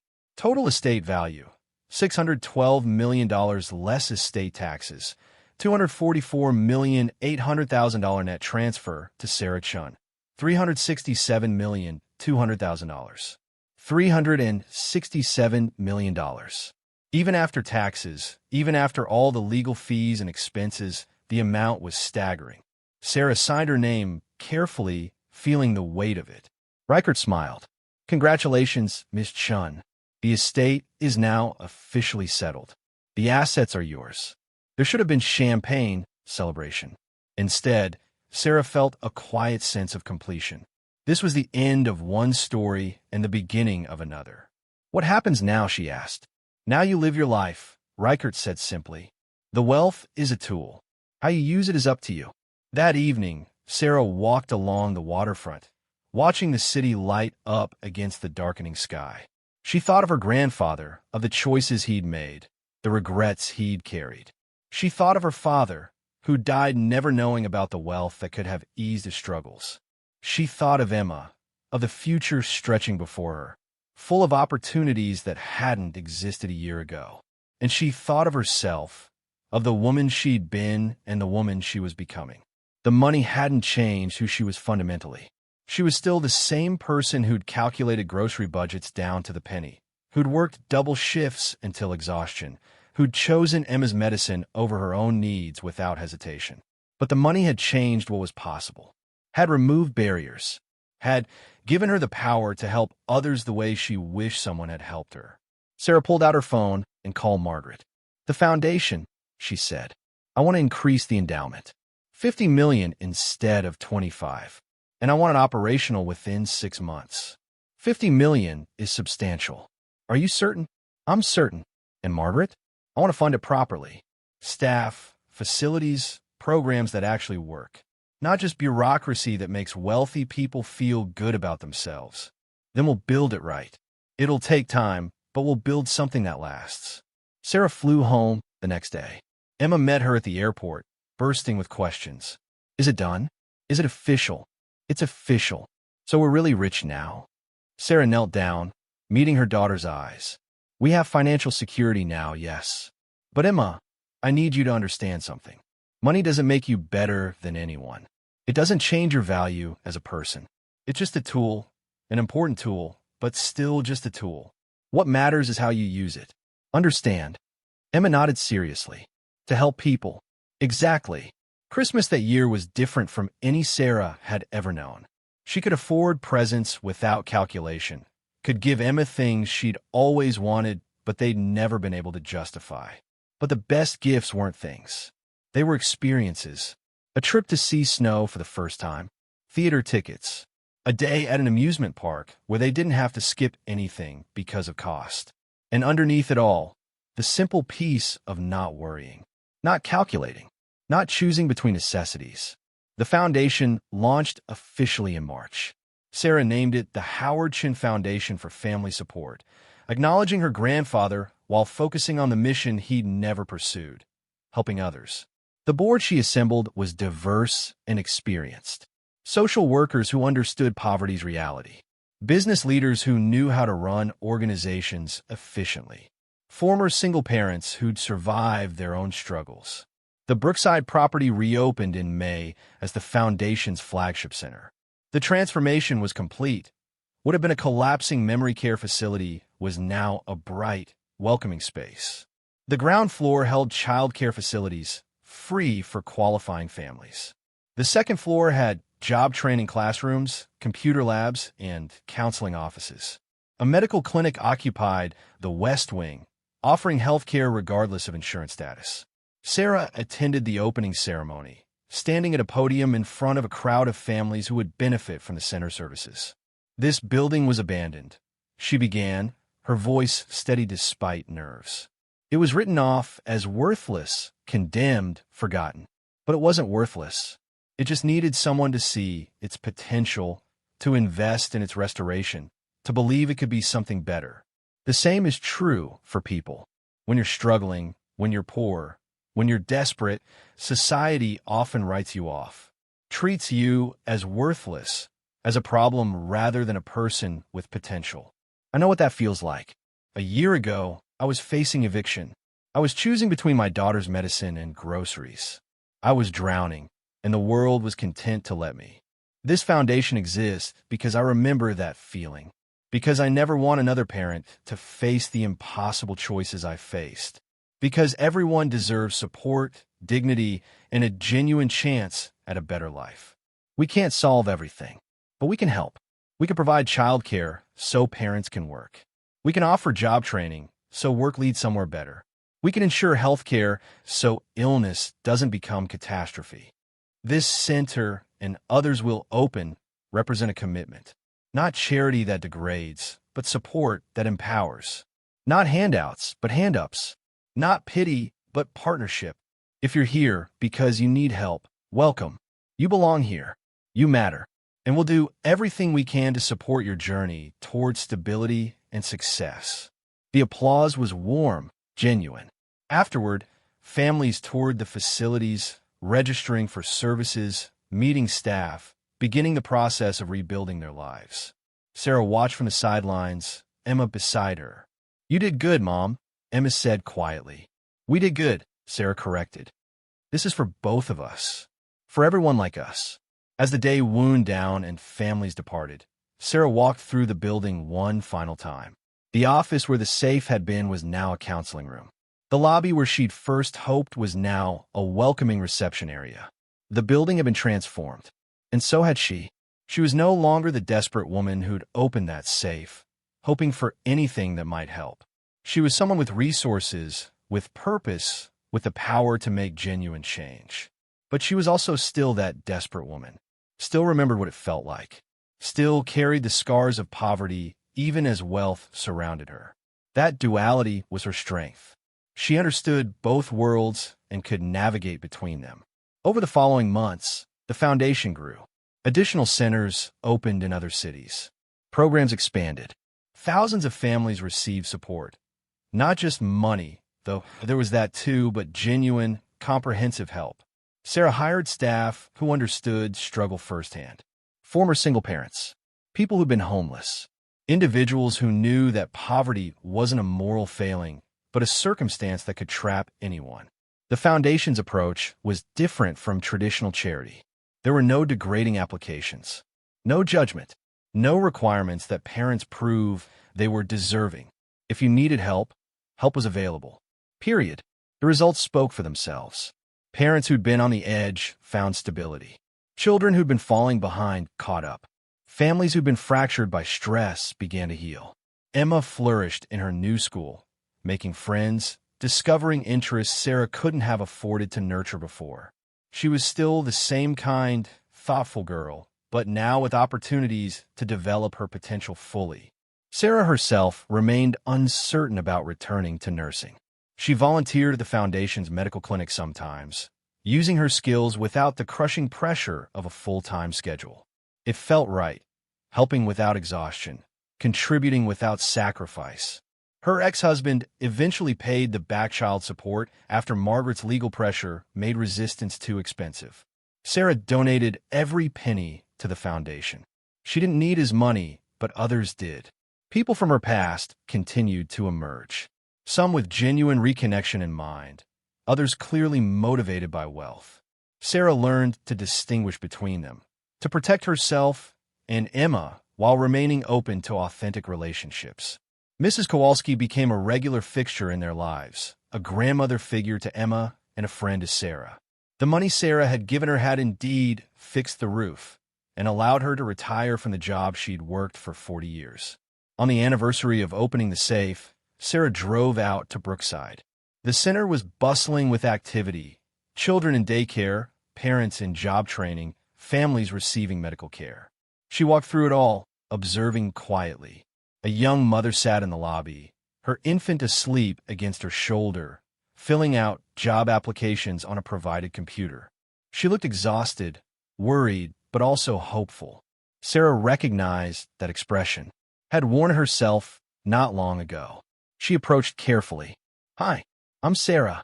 Can I ask how you're doing?" The woman looked up, surprised. "Oh, I'm okay. Try to find work. The childcare here it's saving my life. I couldn't afford daycare before. I'm glad it's helping." Sarah hesitated, then added, "I was where you are once. Struggling, desperate, not sure how we'd make it. It gets better. Not easily, not quickly, but it gets better." The woman's eyes filled with tears. "I hope so. I really hope so. It will," Sarah said with certainty. "Keep going. Use every resource available. Don't be too proud to accept help. And remember, needing help doesn't make you weak. It makes you human." They talked for a few more minutes before Sarah excused herself. As she walked away, she felt the satisfaction of purpose fulfilled. This was what the inheritance was for, not luxury or indulgence, though she allowed herself some comfort now.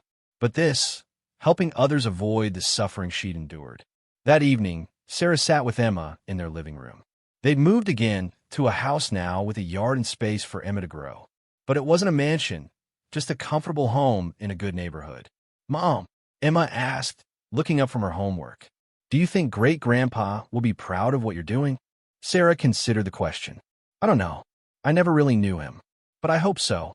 I hope he'd see that the wealth he built is doing something meaningful now."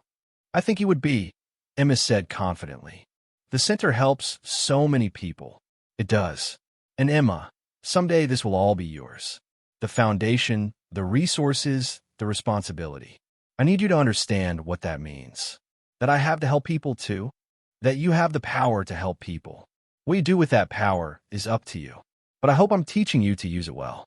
Emma returned to her homework, and Sarah gazed out the window at the yard where a swing set stood, where Emma could play safely, where childhood could be what it should be. She thought of the collapsed building that had hidden a fortune, of the grandfather she'd never known who'd built that fortune through isolation and discipline, of the safe that had opened to reveal not just wealth, but possibility. A year ago, she'd been facing eviction, had been choosing between necessities, had been drowning. Now she was breathing. More than breathing, she was thriving, and she was helping others do the same. The money hadn't solved everything. She still worried about Emma, about doing right by her, about raising her to be kind and grounded despite wealth. She still struggled with the psychological adjustment, with remembering she didn't have to calculate every expense anymore. But those were manageable struggles, not the desperate, grinding terror of poverty. Sarah pulled out her phone and looked at the photo she'd saved. The building as it had been when she'd first found it, collapsed, abandoned, seemingly worthless. And the photo beside it, the same building now, restored, full of light and purpose and hope. Both were true. Both were real. The building had been both things at different times, depending on who was looking and what they chose to do. The same was true for her. She'd been desperate once, was capable now. Both versions existed, and remembering the first made the second meaningful. Her phone buzzed with a notification. The Foundation's director, reporting on the week's impact. 43 families served, 15 parents placed in jobs, 6 children's medical needs addressed, 3 families moved from homeless shelters into stable housing. Numbers that represented lives. People. Hope. Sarah smiled and set the phone aside. This was what inheritance meant. Not just money passing from one generation to another, but the opportunity to transform resources into purpose, wealth into impact, privilege into responsibility. Her grandfather had given her the tools. She was building something better than what he'd known. And someday, Emma would inherit not just money, but a foundation for helping others. A legacy of compassion rather than isolation. That, Sarah thought, was wealth that mattered. That endured. That changed the world one family at a time. She stood and walked to Emma's room, watching her daughter work on homework with the kind of focus that came from security, from knowing tomorrow would be okay. "I love you, baby," Sarah said softly. "Love you too, Mom."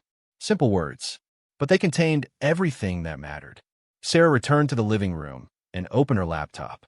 She had foundation work to review, decisions to make about expanding services, interviews to schedule for new staff positions. The work was fulfilling in a way her previous nursing job had never been. She was still helping people, still making a difference, but now with resources that allowed genuine impact. Outside, evenings settled over the neighborhood. Lights glowed in windows. Families moved through their routines. The ordinary miracle of security, of stability, of not having to choose between impossibilities. Sarah had that now, and she was ensuring others could have it too. The collapsed building had revealed its treasure. But the real treasure wasn't the gemstones or the stocks or the properties. It was the chance to build something meaningful, to help others, to transform suffering into purpose, to prove that even the most abandoned, worthless-seeming places and people could be restored to something beautiful.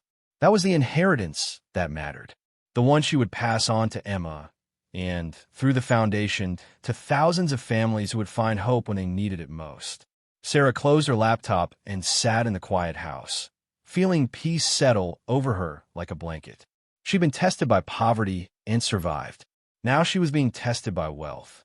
And she was determined to pass this test too, by remembering where she came from, by helping others rise, by using privilege as a platform for lifting others rather than a wall to separate herself. The journey wasn't over, would never truly be over. But for the first time in years, maybe in her entire life, Sarah Chen felt like she was exactly where she was supposed to be, doing exactly what she was meant to do. And that was wealth beyond measure. Thank you so much for watching until the end. If you love this story, check out the other videos on your screen now. I think you'll really enjoy them. And don't forget to subscribe if you haven't already. See you in the next story.